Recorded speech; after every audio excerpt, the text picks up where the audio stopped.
Hello, warriors. This is Coach Cindy, and I'm excited to share with you warrior trait number 2, which is humility. I recently saw a quote by C.S. Lewis, a great and famous author, which says, "Humility isn't thinking less of yourself, it's thinking of yourself less." When you are humble, it means that you have a strong sense of yourself. You have such a strong sense of your self-worth that you don't need to be talking about yourself and your accomplishment. Those who are in your presence can feel your strength and your worth. Remember the warrior essence? That is, your very presence does the teaching. This warrior trait is taught by our animal friend the camel, whose name is Hummel, which is spelled Humil, the first 5 letters of the word humility. Why a camel? Camels are strong animals and can carry about 250 kilos on their backs, earning these beasts of burdens the nickname ships of the desert. The camel's hump stores fat, not water as most of us think, and they use this fat when food and water is scarce. It is the only mammal that has oval-shaped blood cells that do not clump when dehydrated. This is why they can go for as long as 2 months without water. They have a third eyelid which is clear and protects their eyes from sand. They can shut their nostrils during sandstorms. A camel is a majestic animal with many amazing abilities, and yet it will kneel down for a human being to get on it to ride it. Hummel the camel teaches us that it's strong to be humble.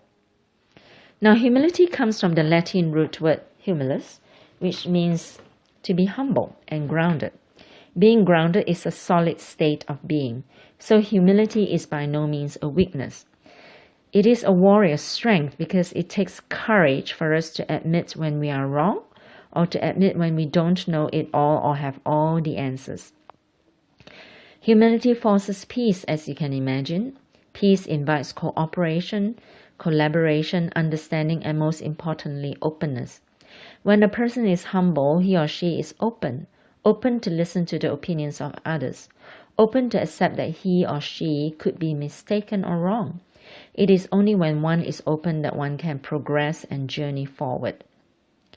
When we think we are right, we tend to imply that others are wrong. This way of thinking could be harmful and offensive, as it usually causes conflict and contentions. Think about the many wars that are going on in our world right now. It is due to the fact often that both parties think they are right and justified, and begin blaming the other person and fighting for their rights or what they perceive to be their rights, to the extent that violence and war eventually breaks out.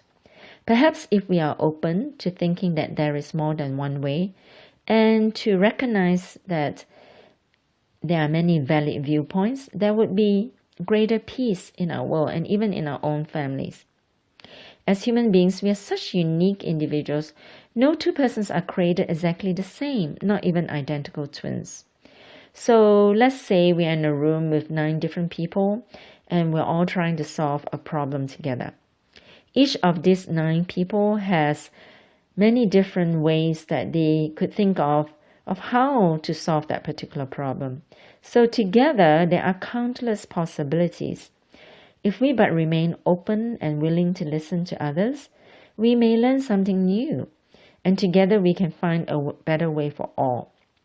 Often, when we listen, we find common grounds, just different ways of expressing ourselves.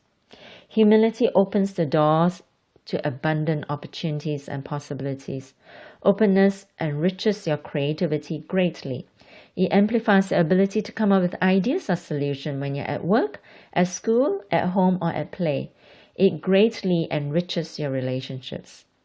Let me share a story from history, which is the remarkably successful evacuation of the Allied forces during the Battle of Gallipoli in December 1915, World War I.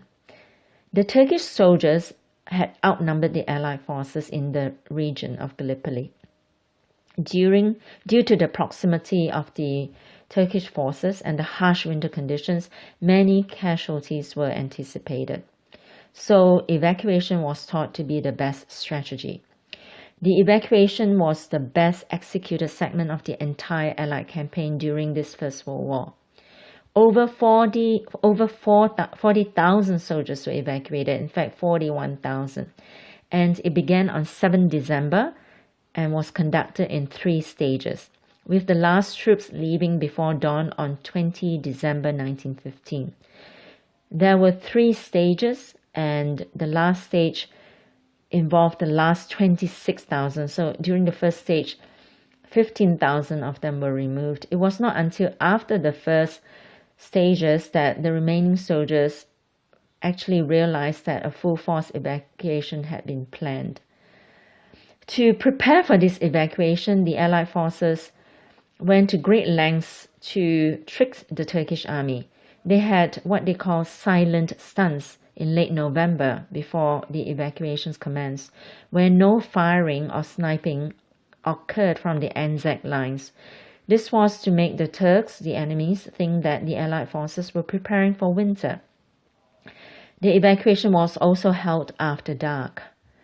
So by 4 a.m. on 20 December, only a handful of men were left, and at 4:10, having waited for 10 minutes for any last straggler, the evacuation was officially declared complete. The Anzacs had successfully left Gallipoli with no casualty. Think of that for a moment. 41,000 soldiers moved without the Turkish enemy realizing what had happened right under their nose. Pretty amazing, don't you think?